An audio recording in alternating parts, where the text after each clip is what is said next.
What's going on, everybody? This is another edition of Famously Unfamous. I do appreciate everyone who has went to the page, supported us, and downloaded any episodes that we have had. Yo, it's only going to get bigger and better and more interesting as we go on. You know, anything that has ever been great always had to have a start. And the start may have been a little murky, may have been a little gloomy. You may have made a lot of mistakes, but in the end, it's only the consistent ones who continue to put one step in front of the other and continue to strive to continue to do the best job that they possibly can. Over time, you look up, and those are the ones who receive what they set out to accomplish in life. So that's really what I want to talk about today. Setting out to accomplish what you set out to do in life. And what does that mean? Does that mean that it's all going to drop into your hands because you thought it into existence, as some people believe? Or does it mean that you're actually going to get up and have to do the work based off of the vision that you were given for your life? You know, some people have a simple vision of just as simple as being a better parent than their parents were to them, or teaching their children about some of the pitfalls that they had to go through adulthood to experience, and just being able to capitalize on the fact that they have their children's attention at a younger age so they can bypass whatever it is that the pitfall was that they encountered as an adult. That's a vision. That's a goal that can be completed. Oftentimes we have this grand idea that we're supposed to be titans of industries and things like that. You know what? The Mark Zuckerbergs of the world, or the Elon Musk, or the Jeff Bezos, the Steve Jobs of the world. Those guys are anomalies. Those guys come around every 4 to 5 generations, really, to be honest. You had the Industrial Revolution. You had the technology boom, the dot-com boom. Those are staples where men decided to, you know, the Industrial Revolution, where you had the guy who created steel, that you could build railroads. Andrew Carnegie, that's it. Andrew Carnegie. And then you had where you could produce coal and start building buildings and things like that. Men got rich doing that because they discovered. You have the Wright brothers who discovered that you could fly planes to get you somewhere. Those come around every couple of generations. But what I really want to talk about is your what do you do that can affect your life and the generations that come after you, just in your family. That's it. Just in your family. Start there. You know, like I said before, you desire to be a person who teaches their children, say, about how to manage money, because you were never taught that, and you had to go through a lot of pitfalls in life, and you want to hold your children off from experiencing that, so you invest in them early. Teach them about money management skills early. That's a manageable and reachable goal that can change the trajectory of your entire generations that come after you in your family. You want to decide to become a person who has options, so you decide to build a business instead of working a job because you feel inside. Nobody can be as real as you can to yourself, so you know there's more for you out there. So you begin the process of doing that with the full intentions of, you know what, at the end of the day, once I build it up, I'll have the option of passing off to the next generation and create in my family something that has never been created, which is generational wealth, or at least give the option for that to happen. That's a manageable goal. that's something that changes the trajectory of generations after you. That's specifically something that is not going to manifest because you thought about it. It's going to take work to do and to accomplish. And that means a daily process of getting up every single day, making a decision to continue to work on it, produce it, and follow through with it on the specific part of the project and the plan that you have for that day. Oftentimes, we always hear the saying that Rome wasn't built in a day. That's very true. Rome was one of the most majestic, amazing cities of its day. But again, like the saying goes, Rome was not built in a day. It just wasn't. It took a consistent effort on the part of multiple people to do their part in the projects over time. Every single day they had to attend to it. Likewise, your quote unquote Rome won't be built in a day. But you have to have the staying power and the consistency to follow through in a day and an age that we live in, where the only success is instant success. I'm going to say it again. The only success, it seems, is instant success. And that's just not true. The longevity of instant success is short-lived. And you can just look into your iTunes to see that.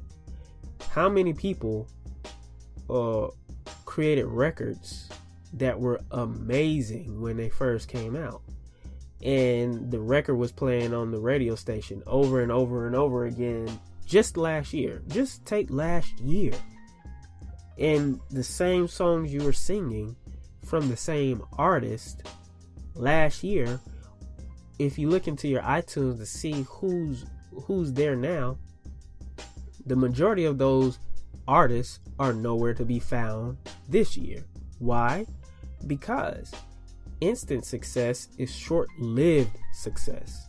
So what does that mean? That means that you at some point got fortunate enough to hit on in the music industry, it was a headbanger, and you got the buzz up about that song, and you were the one that created it.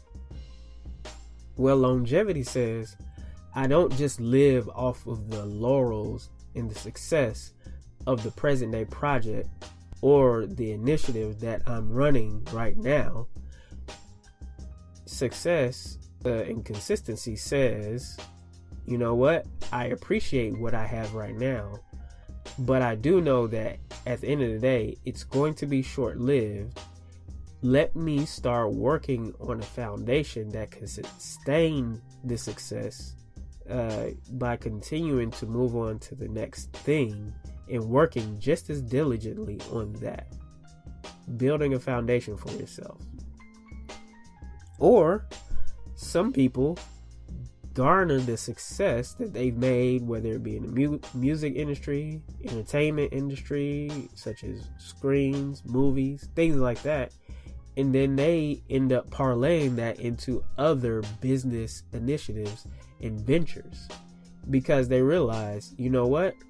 You're only going to be so hot for so long. And then people are going to move on to the next thing because people love variety.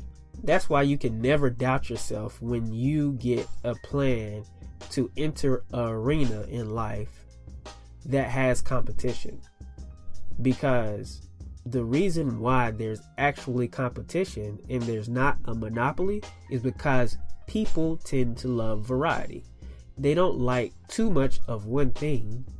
They just like just the right amount. And then they like to get it in certain helpings. So today, they might like what you're doing. Tomorrow, they might like what your competitor is doing. And the next day, they might like what the third guy is doing. But you can guarantee in that arena, they're always going to come back to you if you have a genuine and good product, simply because people like variety. they're not going to want pizza every day. They're going to want a hamburger every now and then. They're going to want a salad every now and then. They're going to want a smoothie every now and then. But that's what keeps you in business. The fact that you can guarantee that people are going to continuously want variety and want change, and you're going to be there to offer it. So, like I said, before I went on that rabbit trail, it was the fact that you don't live off of the laurels and the success that you got instantly. You figure out how to parlay that and get it working into a manageable situation that benefits you and your family. And that separates the people who have instant success versus the people who who have longevity in something. So, what I want to encourage you to do is simply just really think about where you're at right now, what you're looking to do, what you're looking to accomplish, and just know that not everything can be thought into existence. Simply because you want change in your life, you can't think it into existence. Now, your thoughts can correlate with your work ethic at something, so you can think your way to success as you're doing the work of success. So, what does that mean? That means every day I wake up, I see myself doing more than what I'm doing right now. I'm grateful for what I have right now. I'm appreciative, and I'm content in my present state. But I also know that there's more to be done. So I'm not complacent, but I am content. So I continue to have an outlook and a thought pattern that says, you know what? There is more out there, and I'm growing, and I'm getting better, and I'm learning from my mistakes, and I'm enjoying the process. But at the same time, I'm still actively working towards that goal, that vision, that purpose, as well on this journey. So my thoughts coincide and they run in correspondence with my actions. And then and only then will I start continuing to see any type of success in whatever I'm doing. There are a lot of people that things just didn't work out for them. That's fine. But you know what the really cool thing is that I'm learning, which is there are far more people that are fulfilled based off of the fact that they tried something and they failed, versus the people who live in regret consistently and constantly every day, thinking about the opportunities that they never took. And they were never courageous enough to take because they couldn't get past the mental block of even trying. So while you look at one person and say, man, he really flopped that and flamed out.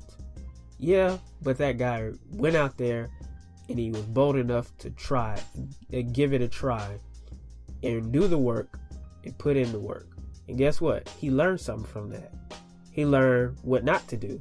So now, if he continues to go and try it again, and he tries again, he has better education and knowledge about what not to do, how not to do it, when not to do it, things like that. Versus the guy who just sits back and critiques and says, you know what, I would have never done it that way. Well, you're not doing it at all, so you never know what your trajectory, where your path in life can lead you if you never try anything. So just really stay focused on the fact that, you know what, there are a lot of things that I can do that just don't affect me, but they can affect the generations down the line. And if you're somebody who's not even focused on kids, or anybody after you, just realize that no matter what you do, whoever you are, you have a sphere of influence on someone. No matter if it's just one person, family, spouse, whoever it is, a community, someone is looking at you. There's a reason why someone follows you on social media, because they either know you personally, so they respect what you do, or they see you from afar off and they observe what you put out in the content that you put out. But you're still affecting someone. It's all about the way in which you are affecting them. So just really realize that no matter who you are, no matter how closed off you try to be in life, realize that someone is still taking note of what you do regardless. All right? So if you're going to do something, you might as well go all the way in and pursue it with everything that you have and learn in the process. Enjoy the process and grow in the process. Well, that's all I have. Stay tuned next week when we bring another show to you. We try to do this every single week. Bring more content to you and bring on people who have lived through a process and learned something from the process and became successful and that much better because of it. All right. God bless. Again, my name is thatmanchanning. This has been another edition of Famously Unfamous. Peace and blessings. I'm out.